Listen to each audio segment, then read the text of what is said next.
forest of Arden with his faithful friends। Duke of Ardern ने जब दरबार छोड़ दिया तो फैसला किया कि वो फॉरेस्ट ऑफ आर्डन में जाके रहेगा। अब फॉरेस्ट ऑफ आर्डन में वो अकेला नहीं है, उसके चंद वफादार दोस्त हैं जो अपनी अपनी लॉर्डशिप छोड़ छाड़ कर ड्यूक ऑफ आर्डन के साथ फॉरेस्ट में आ गए कि भाई हम भी तुम्हारे साथ यहीं रहेंगे, हमें भी ये दौलत जागीर नहीं चाहिए, वरना कल को हमारे साथ भी यही होगा। ये सारे के सारे लोग फॉरेस्ट में रह रहे हैं। This is a group of many people, कई लोगों का ग्रुप है जो फॉरेस्ट में रहना शुरू कर देता। अब जाहिर है कि फॉरेस्ट की लाइफ तो बड़ी डिफिकल्ट है ऐसे लोगों के लिए जो दरबारों में रहते थे, है ना, लग्जरियस लाइफ गुजारने के आदी थे और अब आ गए वो फॉरेस्ट में, तो बहुत मुश्किल लाइफ है भाई। There are so many hardships in the forest, they have to bear all of them.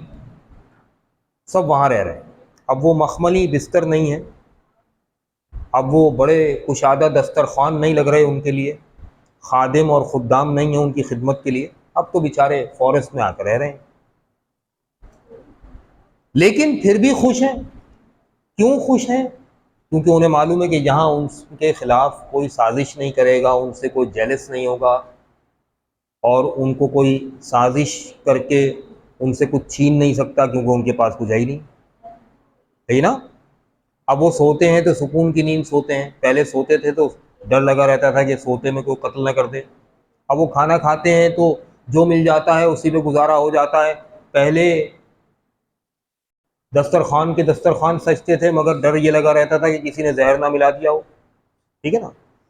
अब ये फॉरेस्ट में इधर उधर टहलते हैं, चलते फिरते हैं तो आज़ादाना चलते फिरते हैं। पहले ये जब दरबार से निकलते थे तो प्रोटोकॉल साथ होता था, सिक्योरिटी साथ होती थी, कहीं कोई कातिलाना हमला ना कर दे। अब ये डर खौफ ज़िंदगी से मिट गया और ये बेखौफ ज़िंदगी, आज़ादाना ज़िंदगी गुजार रहे हैं फॉरेस्ट में। इसलिए मुश्किलात इन्हें बर्दाश्त है, मौसम कभी का अच्छा है कभी बुरा है, लेकिन ये सब बर्दाश्त कर लेंगे। इस इत्मीनान के साथ ज़िंदगी गुजार रहे हैं कि अब इनको कोई नुकसान नहीं पहुंचा सकता, इनके खिलाफ कोई साजिश नहीं कर सकता, कोई एनिमी नहीं है इनका, दुश्मन कोई नहीं है, ठीक है। तो ऐसे में one of these noble man, ये जो बहुत सारे नोबल मैन फॉरेस्ट में आके रह रहे हैं, इनमें से एक नोबल मैन जो है जिसका टाइटल है the lord of Amiens,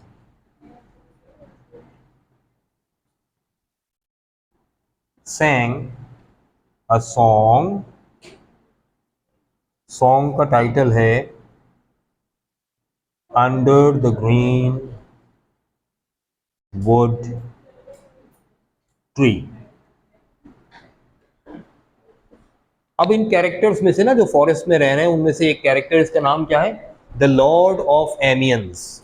lord है, अपनी लॉर्डशिप छोड़ के आ गया है। वो एक सॉन्ग गाता है, बेसिकली वो गिटार हर वक्त गले में लटकाए घूमता फिरता रहता है फॉरेस्ट में, तो वो सॉन्ग गाता है। उस सॉन्ग का टाइटल है अंडर द ग्रीनवुड ट्री, ठीक है। इस सॉन्ग में वो क्या मेंशन करता है कि हम यहाँ परिंदों की तरह आज़ाद हैं, खुशियों के गीत गा रहे हैं, यहाँ हमारे ख़िलाफ़ कोई साजिश करने वाला नहीं है, इसलिए हम खुश हैं। ख़राब मौसम और सर्दी परेशान करती है मगर वो हमें कबूल है। वो कह रहा है under the greenwood tree who loves to lie with me and turn his merry note unto the sweet bird's throat, come hither come hither come hither, here shall he see no enemy but winter and rough weather. Who doth ambition shun, जो जो अपने ambitions छोड़ छोड़ के आना चाहे। अच्छा, ambition छोड़ देने का मतलब क्या है? फैटलिज्म। Who doth ambition shun and loves to live with the sun, seeking the food he eats, pleased with what he gets. Come hither, come hither, come hither, here shall he see no enemy but winter and rough weather. तो ये song उसने इसलिए गाया कि इसमें explain हो रहा है कि ये सब लोग क्या हो चुके हैं? फैटलिस्ट हो चुके हैं, है ना। और वो इनवाइट कर रहा है सारी दुनिया को कि हमारी तरफ फैटलिस्ट बन जाओ, खुश रहोगे, कोई एनिमी नहीं होगा तुम्हारा, ठीक है ना। अब इसके जवाब में एक्ट 2 सीन 7 में इसके जवाब में जैक्स जो इनके साथ चला आया है, मगर फैटलिस्ट ये नहीं हुआ, ये एम्बिशियस है, ये इस मोनोलॉग को डिलीवर करता है और उसमें मजाक उड़ाता है, तंज करता है इन सब लोगों पर। और हकीकतन ये तंज कर रहा है एलिजाबेथन सोसाइटी के रहने वाले लोगों पर कि अगर तुम सब फैटलिस्ट हो गए तो तुम इंसान नहीं रहोगे, तुम कठपुतली बन जाओगे, तुम्हारी डोरें तकदीर के हाथ में होंगी, जैसा तकदीर चाहेगी तुम्हारे साथ करेगी, तुम्हारे इख्तियार में कुछ नहीं होगा, तुम्हारी ज़िंदगी थोड़ी होगी, एक स्टेज ड्रामा बन जाएगी, तुम्हारे लिए दुनिया की स्टेज बन जाएगी, है ना। ये तंज है, राइट। तो ये साइट मिटा रहा हूं मैं, जगह बनानी है।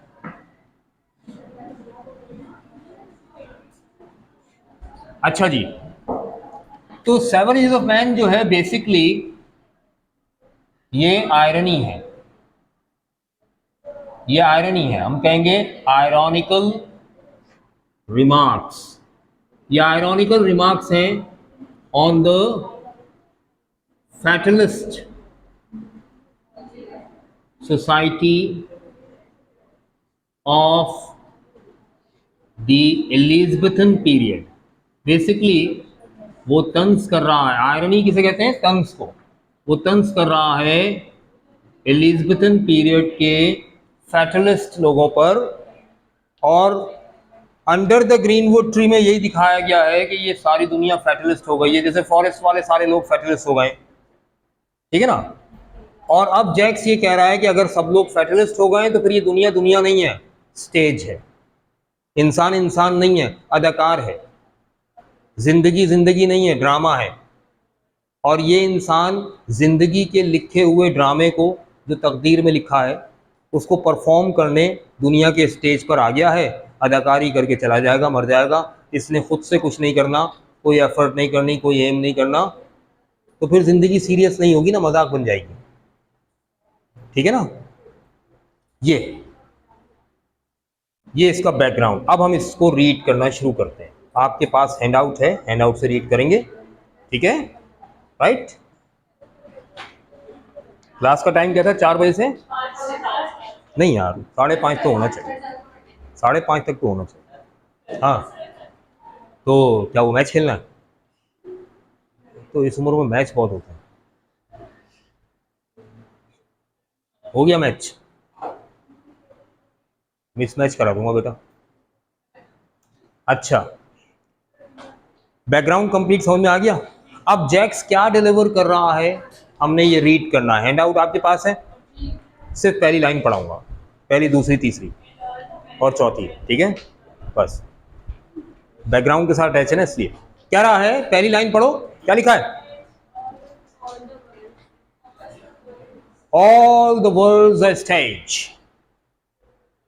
ये वर्ड्स जो लिखा है ना, एपोस्ट्रोफी एस है, बेसिकली ये है वर्ल्ड इज, इसको कॉन्ट्रैक्ट कर दिया गया वर्ड्स, जैसे इट इज को कॉन्ट्रैक्ट करते हैं इट्स में, है ना। All the world a stage, यानी ये सारी दुनिया एक स्टेज है। All the world is a stage, इसको खोल के पढ़े तो ये होगा, ये सारी दुनिया की स्टेज है। स्टेज समझते हैं, स्टेज को उर्दू में क्या कहते हैं? ओए ये क्या पूछ लिया सबने।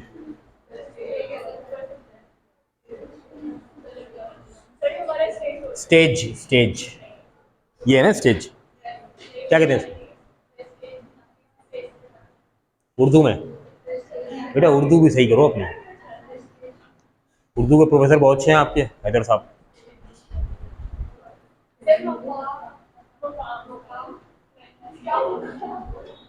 एक तो स्टेज का मतलब होता है मरहला, लेकिन यहाँ वो मीनिंग नहीं है, मैं मरहले पे थोड़ी खड़ा हूँ। चलो करीब करीब पहुंचे। स्टेज को कहते हैं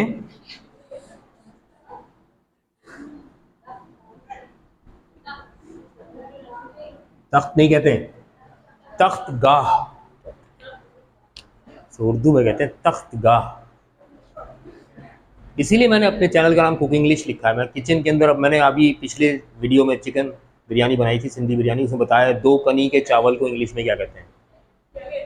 पूछना, बड़े बड़े अंग्रेज पढ़े ना दुनिया में, चैंपियन लोग, पूछना 2 कनी, कनी समझते ना, जब चावल उबालते हैं दम करने से पहले, उबाल के उसको पानी निकाल देते हैं उसका, है ना, पसाते हैं ना, चावल पसाते हैं, चावल पसाने को इंग्लिश में क्या कहते हैं, है ना। 2 कनी के चावल को क्या कहते हैं, चावल दम करने को क्या कहते हैं, ये सब मैंने उसमें बताया है, सब बताया। मतलब मैं पका भी रहा हूँ खाना और पढ़ा भी रहा हूँ। मैं पढ़ाते हुए पकाता हूँ और पकाते हुए पढ़ाता हूँ। जैसे आज मैं पका रहा हूँ आपको, मैं जब पढ़ाता हूँ तो पकाता बहुत हूँ, और जब पकाता हूँ तो पढ़ाता बहुत हूँ, ठीक है ना। ये बात है। चलें, यहाँ तक रखें आज के लेक्चर को। नेक्स्ट लेक्चर में इंशाल्लाह इसको सिर्फ रीड करना है हमने, ठीक है, राइट। चलें, नेक्स्ट क्लास में मिलते हैं इंशाल्लाह।